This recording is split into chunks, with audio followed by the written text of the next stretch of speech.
എല്ലാവർക്കും നമസ്കാരം. Technical assistant food safety department syllabus വന്നിരിക്കുകയാണ്.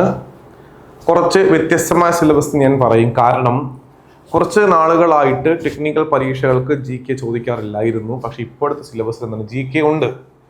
എന്തുകൊണ്ട് അങ്ങനെ വന്നൊന്നും അറിയത്തില്ല. ഇതിനു മുമ്പ് കേരള PSCയുടെ ഒരു ഓർഡർ തന്നെ ഉണ്ടായിരുന്നു, ടെക്നിക്കൽ പരീക്ഷകളിൽ GK ഒഴിവാക്കും, പൂർണ്ണമായിട്ട് സബ്ജക്റ്റ് ആയിരിക്കുമെന്ന്. പല പരീക്ഷകൾക്കും അങ്ങനെ തന്നെ ആയിരുന്നു. ഇപ്പോഴാണ് ഒരു അത്ഭുതം എന്ന രീതിയിൽ വീണ്ടും കയറി 10 മാർക്കിന് GK കയറി വന്നേക്കുന്നത്. ഓക്കെ, അതൊക്കെ പോട്ടെ. PSC എന്തായാലും സിലബസ് വന്നു. നമുക്ക് സിലബസ് എക്സ്പ്ലെയിൻ ചെയ്യാം. നമ്മുടെ ക്ലാസ്സുകൾ ക്രാഷ് കോഴ്സ് ഇന്ന് ആരംഭിക്കാൻ പോവുകയാണ്. നിങ്ങൾ മനസ്സിലാക്കേണ്ട കാര്യം, ചുമ്മാതെ പഠിപ്പിക്കുക അല്ല ചെയ്യുന്നത്.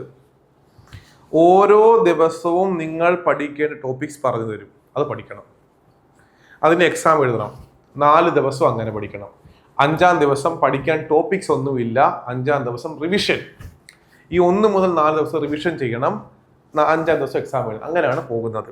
അതായത് ഇത് പഠിക്കണമെന്ന് ആഗ്രഹിക്കുന്ന ഒരാളാണ്, എനിക്ക് ഈ പോസ്റ്റ് നേടണം, എനിക്ക് ജോലി വേണം എന്ന് ആഗ്രഹിക്കുന്ന ഒരാണ് എങ്കിൽ മാസ്റ്റർ അക്കൗണ്ട് ജോജിയെ പഠിക്കാം. ഫീസ് വെറും 3000 രൂപ മാത്രമാണ്. ഓക്കെ, നമുക്ക് നേരെ സിലബസിലേക്ക് പോകാം. ഇവിടെ 8 സെക്ഷൻ ആയിട്ടാണ് നമ്മൾ ഡിവൈഡ് ചെയ്തിരിക്കുന്നത്. First food chemistry 10 mark, food microbiology 10 mark, food technology 10 mark, food engineering 10 mark, food safety and standards 25 mark, laboratory ecosystem of FSSAI 10 mark, food quality analysis 15 mark, general aptitude and general knowledge 10 mark. അപ്പൊ നിങ്ങൾ മനസ്സിലാക്കേണ്ട കാര്യം, GK part ഉണ്ട്, ഇല്ല നല്ല GK പാർട്ടുണ്ട്. ഇവിടെ നമ്മുടെ ഫാക്കൽറ്റീസിനെ പറ്റി പലർക്കും അറിയാം, നമ്മുടെ സ്ഥാപനത്തിൽ പഠിക്കുന്ന കുട്ടികൾക്ക് അറിയാം. ഈ ലോ 25 മാർക്ക് എടുക്കുന്ന രാഗി ടീച്ചറാണ്. നിങ്ങളെക്കും നല്ല കൃത്യമായിട്ട് ഓരോ ടോപ്പിക്കും നല്ല വ്യക്തമായി പഠിപ്പിച്ചു തരും. മാക്സിമം എക്സാം ഇടും, മാക്സിമം ലൈവ് ക്ലാസ് ഇടും, നിങ്ങളെ കോൺഫിഡന്റ് ആക്കും. മിഥില മിസ്സിന്റെ മൈക്രോബയോളജി ക്ലാസ് അവൈലബിൾ ആക്കും. ഇവരെല്ലാം കൺസേൺ സബ്ജക്ട് പഠിച്ചവരാണ്, അല്ല ഒരാളെല്ലാം കൂടെ പഠിപ്പിക്കുകയല്ല. അതുപോലെ തന്നെ ഫുഡ് ടെക്നോളജി ആയിക്കട്ടെ, ഫുഡ് കെമിസ്ട്രി ആയിക്കട്ടെ, ഫുഡിനകത്ത് ഫുഡ് ടെക്നോളജിയിൽ ഒന്നിൽ MTech അല്ലെങ്കിൽ MSc ഉള്ളവരായിരിക്കും പഠിപ്പിക്കുന്നത്. ഓക്കെ, ലോ പഠിപ്പിക്കുന്ന എല്ലാവരും പഠിച്ചത് തന്നെയായിരിക്കും. മൈക്രോബയോളജി പഠിപ്പിക്കുന്ന MSc മൈക്രോബയോളജിക്കായിരിക്കും പഠിപ്പിക്കുന്നത്. നിങ്ങൾക്ക് 100% പെർഫെക്റ്റ് ആയിട്ട് ഞങ്ങൾ പഠിപ്പിച്ചു തരും. പിന്നെ ഈ ജനറൽ ആപ്റ്റിറ്റ്യൂഡ്, ജനറൽ GKക്കകത്ത് നിങ്ങൾക്ക് കറണ്ട് അഫയേഴ്സ് പഠിക്കേണ്ടി വരും, മാത്സും റീസണിങ്ങും ഇംഗ്ലീഷും ഒക്കെ പഠിക്കേണ്ടി വരും. എല്ലാം ഞങ്ങൾ അവൈലബിൾ ആക്കും. ഒരു കാരണവശാൽ നിങ്ങൾ വേറെ ഒന്നും റെഫർ ചെയ്യേണ്ടി വരത്തില്ല. സെൽഫ് സ്റ്റഡി വേണം, നന്നായിട്ട് പഠിക്കണം, ആത്മാർത്ഥമായി പഠിക്കണം. ഓക്കെ, ജസ്റ്റ് ഒന്ന് പറയാം. ഫുഡ് കെമിസ്ട്രിയുടെ മൊഡ്യൂൾസ് ടോപ്പിക്സ് പറയുന്നുണ്ട്, കോമ്പോസിഷൻ ഓഫ് ഫുഡും കാര്യങ്ങളെല്ലാം പറയുന്നുണ്ട്.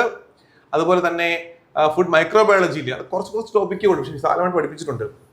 ഫുഡ് ടെക്നോളജി അതേ കണക്ക് തന്നെ ഫുഡ് എഞ്ചിനീയറിംഗ് പഠിപ്പിക്കുന്നുണ്ട്. Food safety and stand 25 mark കൊണ്ട് പേടിക്കേണ്ട ആവശ്യമൊന്നുമില്ല. രാഗി മിസ് നന്നായിട്ട് എടുത്തു തരും. ഓക്കെ, അടുത്ത ലബോറട്ടറി എക്കോസിസ്റ്റം FSSAI, അത് വൃത്തിയായിട്ട് പഠിച്ചെടുക്കാം. Food quality analysis is very important, അവിടെ നന്നായിട്ട് പഠിക്കണം നമ്മൾ. പിന്നീടാണ് നമ്മുടെ ജനറൽ ആപ്റ്റിറ്റ്യൂഡും GK പാർട്ടും വരുന്നത്. അപ്പൊ നിങ്ങൾ ഒന്ന് മനസ്സിരുത്തി പഠിച്ചു കഴിഞ്ഞാൽ, ഞങ്ങൾക്കൊപ്പം സഞ്ചരിച്ചു കഴിഞ്ഞാൽ, കാര്യം ഞങ്ങൾക്ക് ഇത് വൃത്തിയായിട്ട് പഠിപ്പിക്കാതിരിക്കാൻ പറ്റത്തില്ല. മാസ്റ്റർ അക്കാഡമി സ്ഥാപനത്തിന് ഈ സിലബസ് നമ്മുടെ മുമ്പിലുണ്ട്. GK ഉണ്ടെങ്കിലും ഇല്ലെങ്കിലും എന്തായാലും ശരി തന്നെ സിലബസ് വന്നു കഴിഞ്ഞാൽ ഞങ്ങളുടെ ലക്ഷ്യം നന്നായി പഠിപ്പിക്കുക, സിലബസ് കംപ്ലീറ്റ് ചെയ്യുക, മാക്സിമം എക്സാം ഇടുക. അത് ചെയ്തല്ലേ പറ്റൂ. കാര്യം ഇനിയും കോഴ്സ് വരാൻ വേണ്ടി പോവാണ്. ഞങ്ങൾ നന്നായിട്ട് ചെയ്താൽ മാത്രമേ, ഞങ്ങൾക്ക് റിസൾട്ട് ഉണ്ടെങ്കിൽ മാത്രമേ ഞങ്ങൾക്ക് വീണ്ടും കുട്ടികളെ കിട്ടത്തുള്ളൂ. അപ്പൊ നമ്മുടെ ക്രാഷ് കോഴ്സ് ആരംഭിച്ചിരിക്കുകയാണ്. സ്റ്റഡി പ്ലാൻ ബേസ്ഡ് ക്ലാസ് ആണ്. ഓരോ ദിവസവും എന്ത് പഠിക്കണം ഞങ്ങൾ പറഞ്ഞു തരും. കൃത്യമായിട്ട് ഞങ്ങളുടെ ബാച്ച് ജോയിൻ ചെയ്യുക, പഠിക്കുക. വെറും 3000 രൂപ മാത്രമേ ഫീസുള്ളൂ. ഏറ്റവും മികച്ച ക്ലാസ്, കേരളത്തിൽ നിന്ന് ലഭിക്കാവുന്ന ഏറ്റവും മികച്ച ക്ലാസ് നൽകും. ഏറ്റവും കുറഞ്ഞ ഫീസ് ആയിരിക്കും. ആത്മാർത്ഥമായിട്ടാണ് പഠിപ്പിക്കുന്നത്. Thank you.